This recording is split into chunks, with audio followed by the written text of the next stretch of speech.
Hello everyone, this is John Linville.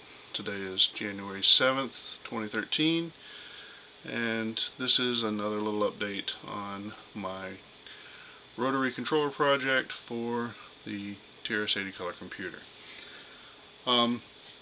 So when I'm doing this kind of, messing around kind of work, I like to use some simple programs to do my testing for me. I originally started this time with something that just spit out a number basically all in one spot, and it got a little hard to read the numbers as they changed. Anyway, this is probably a little more informative. This program here, basically it reads the state of the two joystick axes, which are, with the rotary controller are representing a quadrature encoded value, so a value from 0 to 3, and then converting that into a color code basically for a really large dot on the screen. And so when you turn the knob, it cycles through some colors, and hopefully you can make that out on the screen. And so each one of those colors represents a state in the quadrature encoding. Now unfortunately, you may be able to see that the pattern isn't quite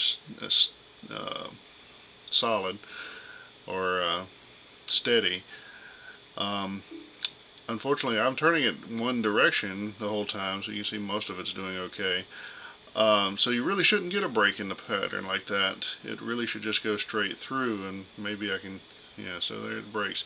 So everywhere where it's breaking there, that's almost certainly the result of the switch bounce I was talking about earlier in the blog.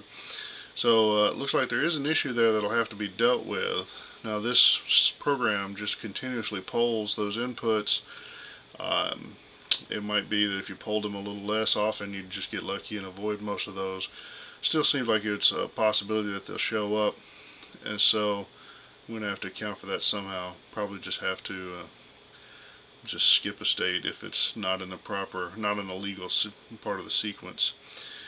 But anyway, there I press the button, it goes black again. You can see that as I turn it clockwise, normally I get this blue, green, yellow, red pattern. And then as I turn it the other direction, I should get the yellow, green, blue, red pattern.